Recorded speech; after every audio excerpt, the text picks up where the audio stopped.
दोस्तों नमस्कार, JP climax और सभी का स्वागत है। दोस्तों इस वीडियो में हम बात करने वाले हैं यूपी ट्रिपल एससी पेड 2023 के लिए महत्वपूर्ण वीडियो जो आप लोगों के लिए लेकर आए हैं। पूरे 30 प्रश्नों का श्रृंखला है, यहाँ से आपका जरूर फायदा होगा। तो चलिए बिना देरी करते हुए स्टार्ट करते हैं। इससे पहले अगर आप लोग चैनल पर नए हैं तो चैनल को सब्सक्राइब करके भी नोटिफिकेशन प्रेस कर दीजिएगा, ताकि जैसे हम नेक्स्ट वीडियो डालें आपको नोटिफिकेशन मिलता रहे।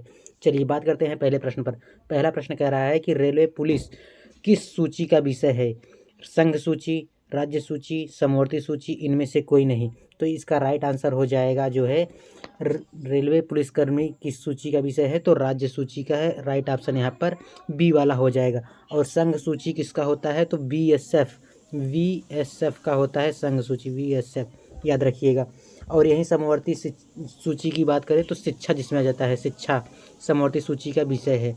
चलिए नेक्स्ट प्रश्न पर बात करते हैं। क्वेश्चन नंबर यहाँ पर दो नंबर प्रश्न कह रहा है कि किस रियासत को भारत में जनमत संग्रह के आधार पर मिलाया गया था? यहाँ पर 4 ऑप्शन दिया गया है। ए ऑप्शन कह रहा है जूनागढ़, बी ऑप्शन कह रहा है हैदराबाद, सी ऑप्शन कह रहा है जम्मू कश्मीर, डी ऑप्शन कह रहा है त्रिपुरा। तो राइट आंसर क्या हो जाएगा, तो राइट ऑप्शन यहाँ पर जूनागढ़ सही उत्तर हो जाएगा। ए वाला जो है किस रियासत को भारत का जनमत संग्रह का के आधार पर मिलाया गया था, तो जूनागढ़। चलिए नेक्स्ट प्रश्न पर बात करते हैं। क्वेश्चन नंबर 3 नंबर यहाँ देखिए कह रहा है कि मुख्य चुनाव आयुक्त की पदावधि है 4 वर्ष, 5 वर्ष या 6 वर्ष या 7 वर्ष। तो ए ऑप्शन सही है या बी ऑप्शन या सी या डी? तो राइट ऑप्शन क्या हो जाएगा, तो तीसरे का राइट ऑप्शन यहाँ पर 6 वाला हो जाएगा। मुख्य चुनाव की आयुक्ति पदावधि 6 वर्ष, यानी राइट ऑप्शन यहाँ पर सी 6 वर्ष एकदम करेक्ट आंसर। चलिए क्वेश्चन नंबर 4 देखते हैं। 4 नंबर प्रश्न कह रहा है कि प्रथम प्रधानमंत्री जिन्हें अविश्वास प्रस्ताव के कारण पद छोड़ना पड़ा, तो इनका नाम क्या है आपको बताना है। चौधरी चरण सिंह या इंदिरा गांधी या विश्वनाथ प्रताप सिंह या पीवी नरसिम्हा राव। तो राइट आंसर क्या होगा, तो 4 का राइट ऑप्शन यहाँ पर विश्वनाथ प्रताप सिंह, राइट ऑप्शन यहाँ पर सी वाला हो जाएगा। चलिए क्वेश्चन नंबर यहाँ पर हम बात करते हैं 5 नंबर प्रश्न कह रहा है कि CISF यानी इसकी स्थापना कब हुआ था आपको बताना है। 1965 में या 1969 में या 1963 या 1835 में।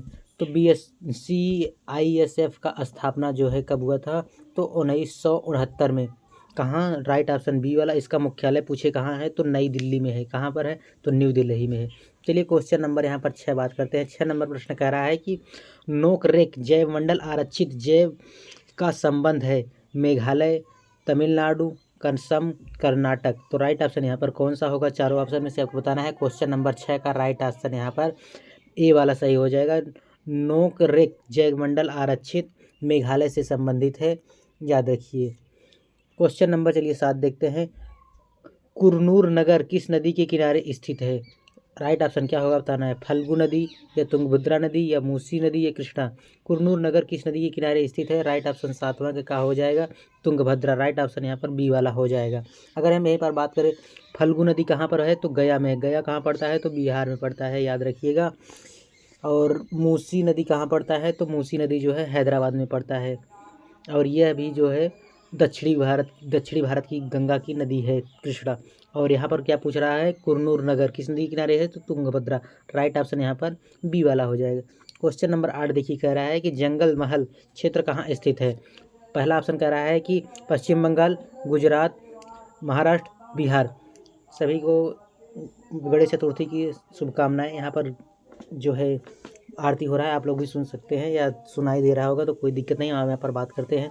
तो इसका राइट ऑप्शन क्या हो जाएगा, 8वें का राइट ऑप्शन जंगल महल का क्षेत्र कहाँ स्थित है, 8 का हो जाएगा ए वाला, पश्चिम बंगाल में स्थित है। जंगल महल क्षेत्र कहाँ स्थित है, तो पश्चिम बंगाल में स्थित है। चलिए क्वेश्चन नंबर 9 पर बात करते हैं। 9 नंबर प्रश्न कह रहा है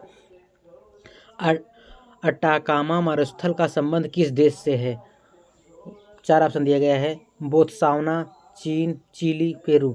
तो राइट ऑप्शन यहाँ पर क्या हो जाएगा, तो अटाकामा मरुस्थल जो है चिली से संबंधित है, यहाँ पर चिली देश से। तो सी वाला उत्तर करेक्ट आंसर हो जाएगा। चलिए क्वेश्चन नंबर 10 देखते हैं। 10 नंबर प्रश्न कह रहा है सबसे कम जनसंख्या घनत्व वाला देश। सबसे कम जनसंख्या घनत्व वाला देश कौन सा है आपको बताना है। क्वेश्चन नंबर 10 का राइट ऑप्शन क्या हो जाएगा, तो जो है ब्राज़ील हो जाएगा। राइट ऑप्शन यहाँ पर सी वाला सही उत्तर हो जाएगा। अगले प्रश्न पर बात करते हैं। क्वेश्चन नंबर यहाँ पर 11 दिया गया है, फूलों का अध्ययन क्या कहलाता है, ये आपको बताना है। आप पहला ऑप्शन कह रहा है एंटोमोलॉजी, बी ऑप्शन कह रहा है कि इकोलॉजी, सी ऑप्शन कह रहा है एंथ्रोलॉजी और डी ऑप्शन कह रहा है जेरोटोलॉजी।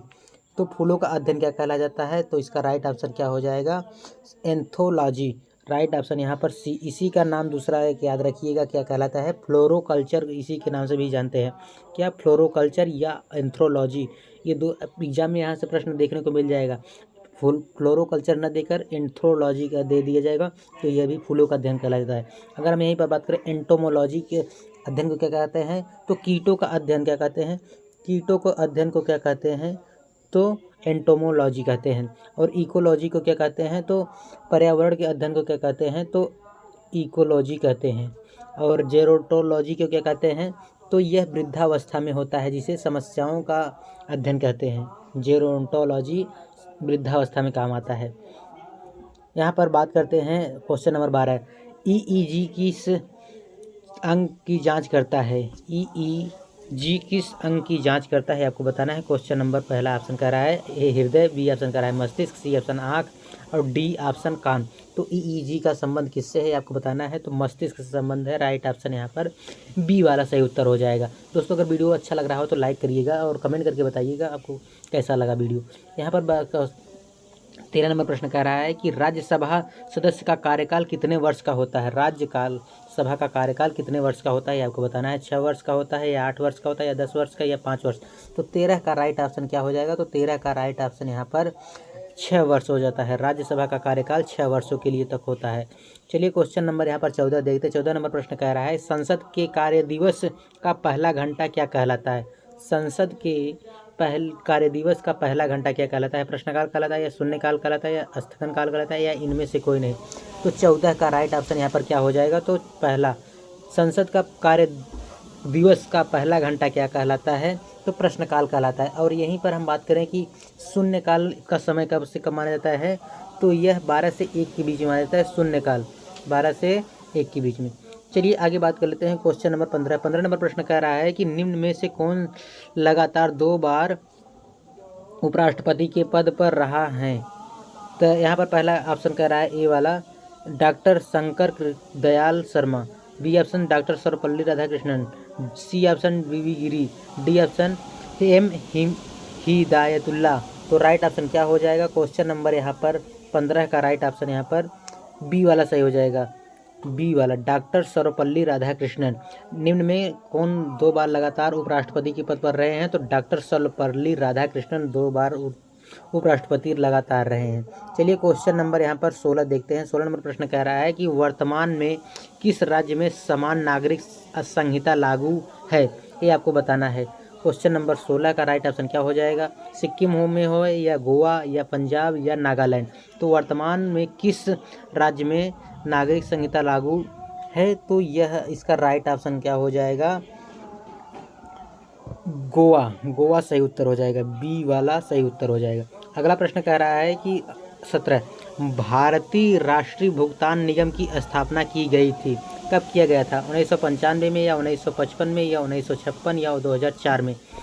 भारतीय राष्ट्रीय भुगतान निगम की स्थापना कब किया गया था?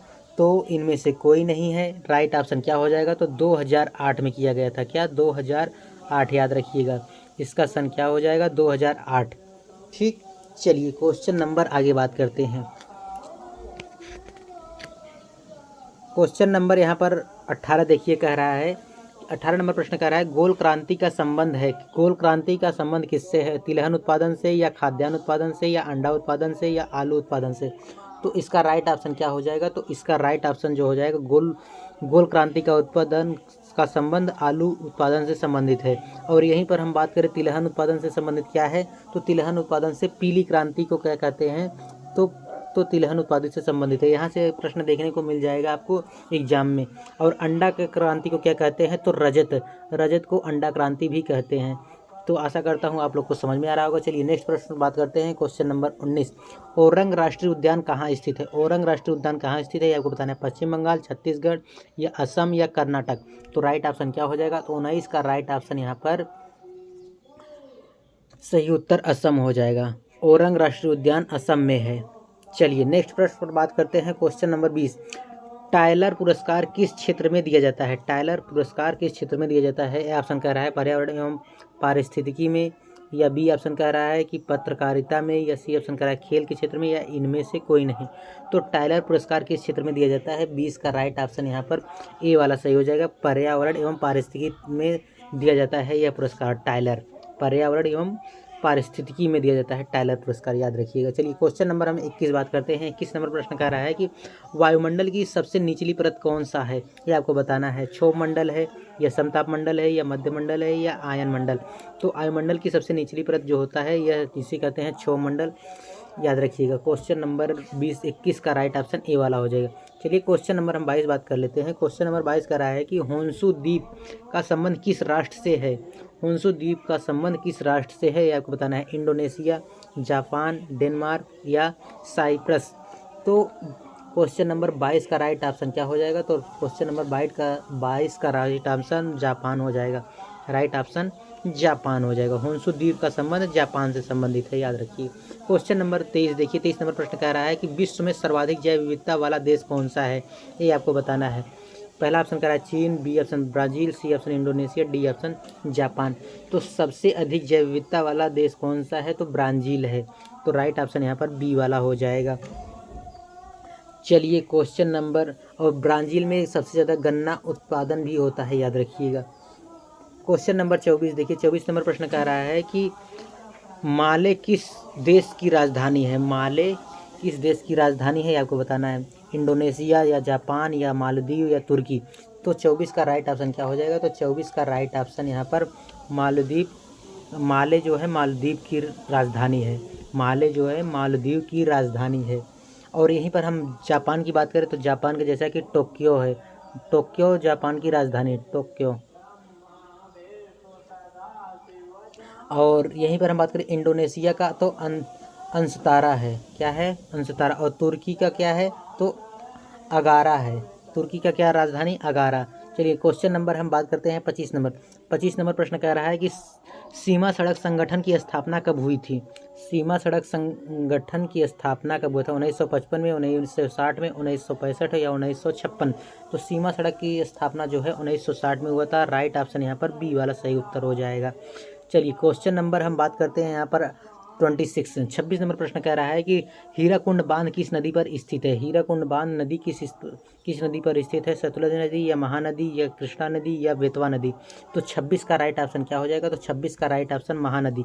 हीराकुंड नदी बांध जो है महानदी पर स्थित है।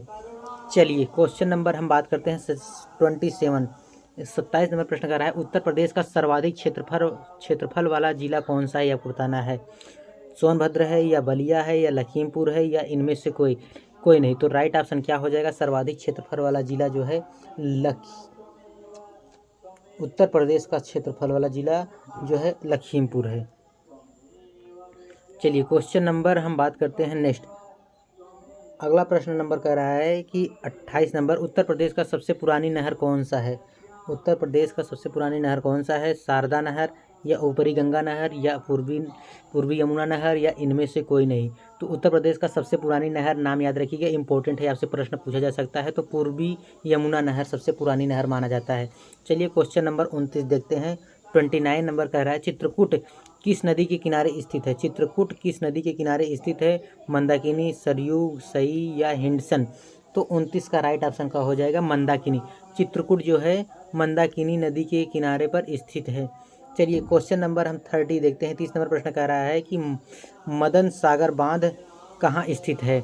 महोबा में है, या फिर कौशाम्बी में है, या फिर उन्नाव, या फिर झांसी। मदन सागर बांध कहाँ स्थित है, ये आपको बताना है। तो इसका राइट ऑप्शन हो जाएगा महोबा में मदन सागर बांध स्थित है। तो ये रहा 30 प्रश्न। आपको कैसा लगा कमेंट करके जरूर बताइएगा। अगर वीडियो अच्छा लगा तो लाइक करिएगा। इस तरह की और वीडियोस देखना चाहते हैं तो चैनल को सब्सक्राइब करके बेल नोटिफिकेशन प्रेस कर दीजिएगा, ताकि हम जैसे नेक्स्ट वीडियो डालें आपको एक नोटिफिकेशन मिल सके, आपका कोई वीडियो मिस ना हो। कमेंट करके जरूर बताइएगा आपको वीडियो कैसा लगा। मिलते हैं नेक्स्ट वीडियो में, तब तक के लिए धन्यवाद। जय हिंद, वंदे मातरम।